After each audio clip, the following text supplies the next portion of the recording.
ESG 경영 활동 개념에 대해서 한번 살펴보도록 하겠습니다. ESG 경영 활동이라는 개념이 사실은 새로운 개념은 아니고요. 기존의 경영 전략을 수정 보완하면 된다라고 보시면 될 것 같습니다. 이 도표에서 보시는 것처럼 이미 사회적 기업들은 ESG 경영 전략 체계가 되게 익숙하실 거예요. 사회적 기업으로서 비전, 미션 설정하고 전략을 수립하고 실행 과제를 선정하고 실행하고 다시 그 결과를 환류를 통해서 다시 순환하는 과정, 이게 사회적 기업에서 얘기하는 경영 전략 체계거든요. 익숙하시잖아요.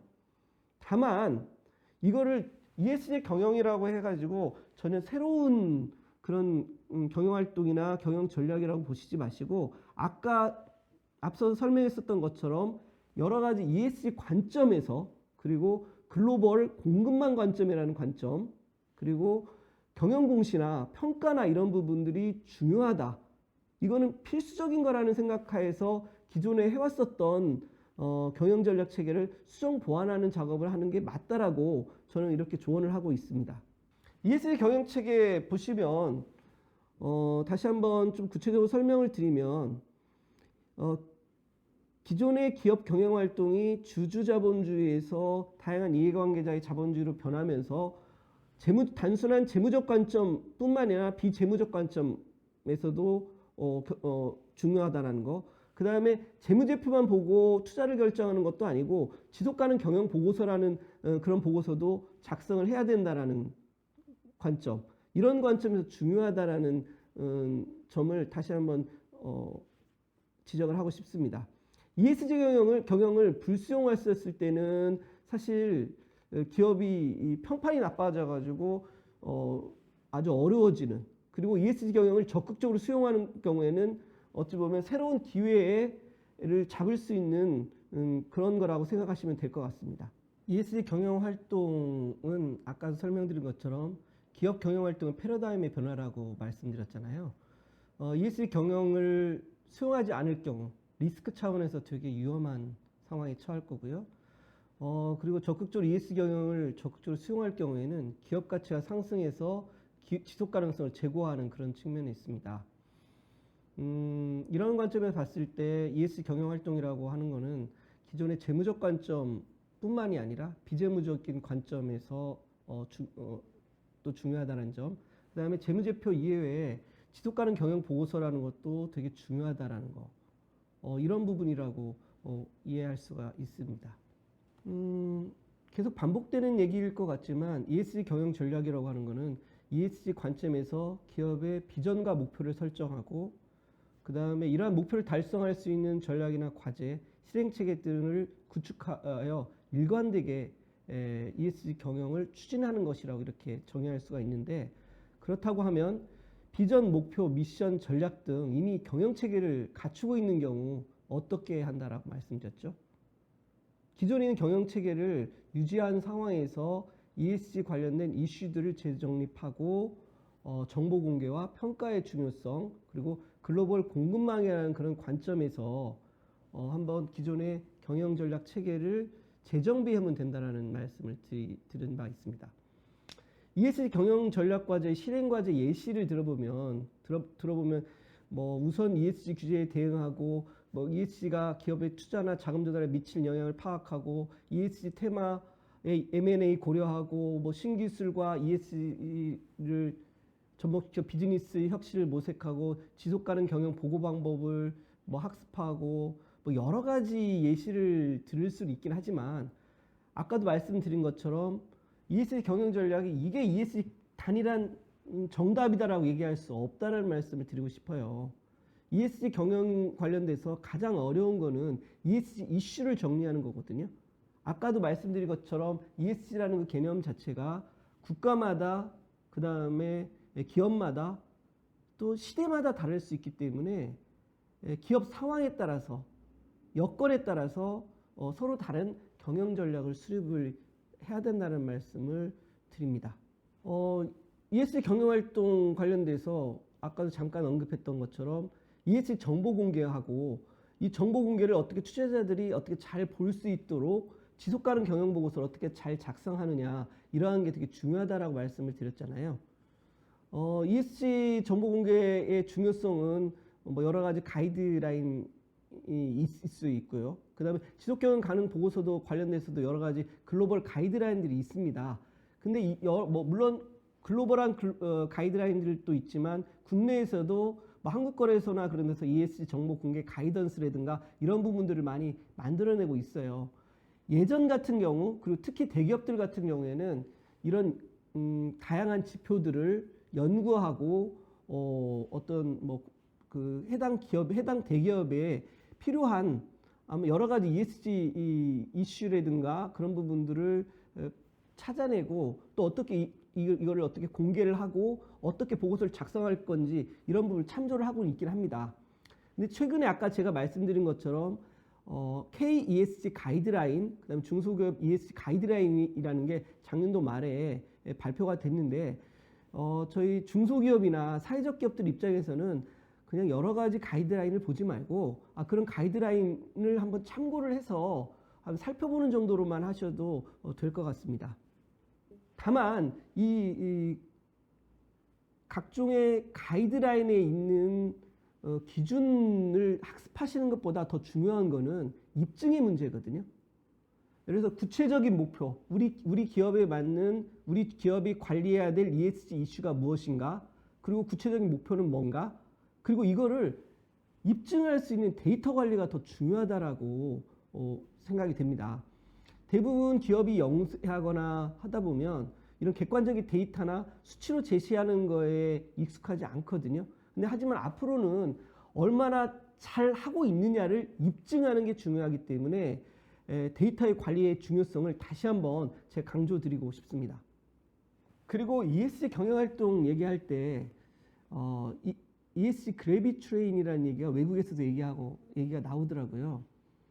그러니까 이건 뭐 단순히 ESG뿐만이 아니라 어떤 정책이라든지 어떤 제도가 만들어지면 그거를 둘러싼 다양한 이해관계자들이 생겨나잖아요.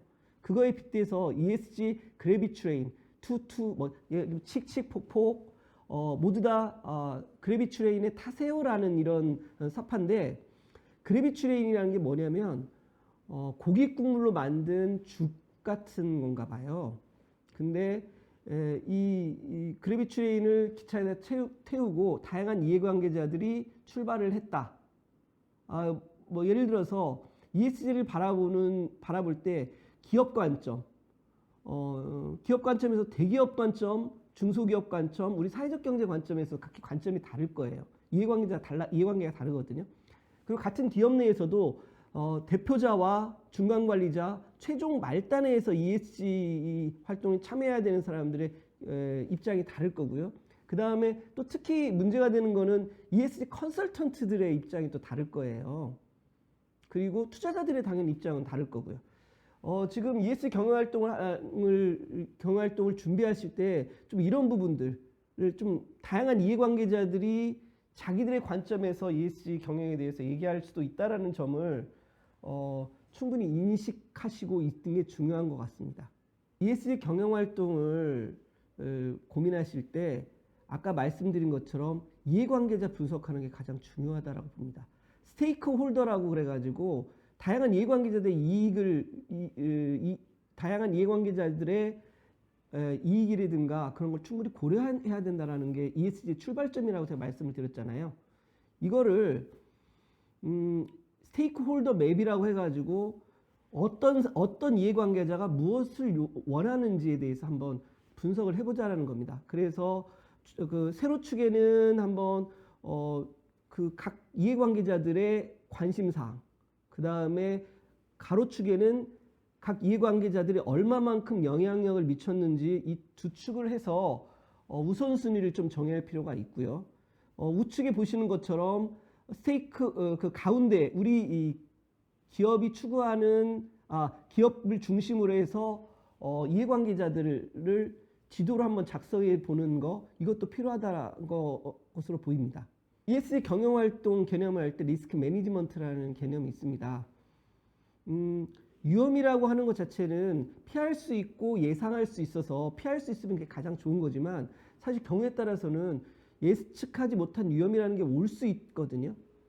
이 예측 가능하지 않은 그런 위험이라는 것도 존재한다라는 것을 인식하고 있어야 된다라는 것을 말합니다. 무조건 대비할 수 있으면 뭐 제일 좋은 거겠지만 대비할 수 없는 위험도 있을 수 있다는 전제하에서 그런 걸 염두에 두고 경영활동을 해야 된다는 말씀을 드리고 싶습니다. ES 경영활동을 할 때 제가 리스크 매니지먼트라고 그렇게 계속 얘기를 했는데 사실 언뜻 딱 그 어떤 건지 감이 안 오실 것 같아서 제가 외국에서 ESG 리스크 외국의 비영리 단체 CERES라는 이 비영리 단체에서 ESG 관련된 리스크 유형과 예시를 정리해 놓은 게 있어서 한번 도표로 정리해 봤거든요.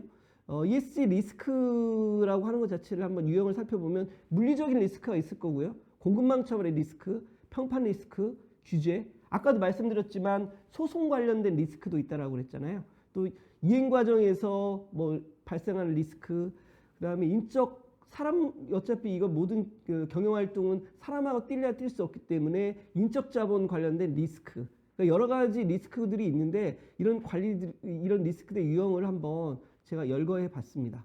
ESG 경영 활동이라는 것을 생각해 볼 때 되게 중요한 요소 중에 하나가 중대성 평가라는 게 있습니다. ESG 관련된 모든 이슈들을 관리한다는 건 사실상 불가능하고 또 그럴 필요도 없습니다. 중대성 평가라는 건 어떤 거냐면요. 기업에 요구하는 이해관계자들의 그 관점 있잖아요. 이해관계자 관점에서 중요한 뭐가 중요한가? 그 다음에 우리가 사업을 수행함에 있어서 경쟁력 관점에서 중요도를 따져서 그 서로 조합을 해봐가지고 어떤 게 우선적인가? 다시 말하면 이해관계자들의 관점에서 중요하면서 우리 사업 경쟁력 관점에서 중요한 거 둘 다에 해당되는 거를 우선으로 하고 둘 다에 해당되지 않는 거 어느 한쪽에 해당되는 거를 좀 후순위로 밀어서 관리를 해야 된다라는 말씀을 드리고 있는 겁니다. ESG 뭐 중대성 평가라는 것 자체가 뭐 어려운 개념은 아니고 그냥 상식적으로 사업을 수행함에 있어서 우리 고객 관점에서 뭐가 중요한 건지 우리 사업 관점에서 뭐가 중요한 건지 그거를 ESG 관점하고 결합시켜서 한번 생각해 보면 될 것 같습니다. 통상 ESG 경영활동 관련돼서 대기업들은 글로벌 공급망 차원이라서 협력사에 대해서 ESG 리스크 관리를 할 수밖에 없습니다. 협력사 ESG 리스크 관리 체계에 대해서 대한상공회에서 나온 책자에 나와 있는 내용들을 한번 정리해 봤는데요. 그 단계를 살펴보면 협력사들의 관리 체계를 구축하고 협력사들로부터 동의, 컨센서스를 확보하고 그 다음에 협력사들에 대해서 기본 진단, 협력사들이 지금 현재의 ESG 수준이 어떤 건가 정기 평가를 하고요. 그 다음에 그 이후에 심층 진단하고 개선 모니터링하는 이런 협력사에 대해서 ESG 리스크 관리를 하라라는 그런 내용이 있어서 소개를 해봤습니다. 협력사에 대한 ESG 리스크 관리 체계에 대해 설명을 드렸는데 그렇다고 그러면 그 해당 개별 기업이 자체적으로 실사에 어떻게 대비하고 자체 점검할 건지 이 부분에 대해서 한국경영자총연합회에서 발간한 ESG 스타트 매뉴얼에 나와 있는 도표를 옮겨봤는데요. 이 부분 관련돼서 운영 공급망 사업관계상 부정적 영향의 규명 및 평가 그 다음에 부정적 영향이 있다라고 하면 어떻게 중단하고 예방하고 또 완화할 건가 그 다음에 대응 조치를 마련할 텐데 이런 대응 조치를 어떻게 이행 상황은 어떻고 결과를 어떻게 추적할 건가 그 다음에 마지막으로 이해관계자의 소통을 어떻게 할 건가 뭐 이런 순환고리 형태의 자체 점검을 계속 실시해야 된다라는 것을 제시하고 있는데 이게 의미가 있는 것 같아서 한번 여러분들에 소개해 봤습니다. ESG 경영활동을 얘기할 때 가장 중요한 것 중에 하나가 ESG 경영 내재화라고 볼 수 있습니다. 그림 도표에 나와 있는 좀 재미있는 게 있어서 제가 옮겨봤는데요. 치타가 달리는 속도, 그 다음에 제트기가 나는 속도, 빛의 속도보다 빠른 게 ESG 전문가들이 생겨나는 속도라고 합니다. 이게 좀 우스갯소리로 이게 해놨지만 사실은 ESG 전문가들이라고 하는 것 자체가 많이 생겨나고 있긴 하지만 이분들을 제가 폄하하거나 무슨 활용하지 말자라는 얘기는 아닙니다. 제가 앞서서 설명해 드린 것처럼 ESG 경영이라는 것 자체가 무슨 기존의 경영 전략이나 경영 전략 수립 절차하고 전혀 다른 게 아니라 약간 관점 차이라고만 말씀드렸잖아요. 그래서 제가 생각하기에는 개별 기업들은 ESG 관련된 이슈를 정리를 할 때 오히려 ESG 관련된 이슈나 이런 코칭 그런 부분 외부 전문가들을 적극적으로 활용하실 필요가 있습니다. 다시 말씀드리면 본인 기업을 둘러싸고 있는 ESG 이슈가 무엇인지 그리고 본인이 공급망 안에 참여하고 싶은 기업이나 공공기관에서 중요시 여기는 ESG 이슈가 무엇인지 이거에 대해서 외부 전문가들 도움받는 게 시간도 절약하고 좋습니다. 다만 그러한 타깃이 되는 공공기관이나 민간 기업에 어떻게 결합할지 어떤 실행 계획을 세워야 될지는 내부 역량, 내부 직원을 통해서 해야 된다는 말씀을 저는 하고 싶습니다. 무조건 전담 부서만을 두고 전담 부서 위주로 ESG 경영을 추구해 나가는 것도 사실 바람직하지도 않습니다. 중소기업이나 저희 사회적 기업처럼 규모가 상대적으로 작은 경우에는 전담 부서를 둔다는 것 자체도 힘들 뿐만이 아니라 전담 부서에 맡겨놨을 경우 ESG 경영을 실질적으로 실행하는 데 오히려 걸림돌이 될 수도 있습니다. 오히려 CEO가 중심이 돼서 전 직원들이 ESG 경영이라든지 사회적 기업들이 추구하는 사회적 가치에 대해서 학습하고 공유하는 그런 절차가 아주 중요하다고 할 수 있습니다. ESG 경영활동 생각하실 때 이게 어려우시겠지만 단순히 리스크 차원에서만 보지 마시고 차별성을 강화해서 개별 사회적 기업이 추구하는 사회적 가치, 개별 사회적 기업이 추구하는 ESG 경영활동에 대해서 차별성을 부각해서 경쟁 우위 전략으로 이렇게 생각해 보는 것도 좋은 방법이라고 생각이 듭니다. ESG 경영활동을 장기적 관점의 수익을 극대화하는 거라고 보시면 된다라고 제가 말씀을 드렸잖아요. 예를 들어서 ESG 경영 활동을 하는데 단순히 리스크 관리 차원에서 욕먹지 말고 평판 관리하면서 사업을 하자라는 그런 소극적인 측면에서 벗어나서 이런 ESG 경영 활동을 해서 어떻게 수익을 늘릴 수 있는가? 아니면 이런 어떤 ESG ESG 관련된 여러 가지 활동을 수행함으로 인해서 장기적으로 어떻게 비용을 감소시킬 수 있는가 이런 측면에서 한번 접근해 보는 것도 좋은 방법일 거라 생각됩니다.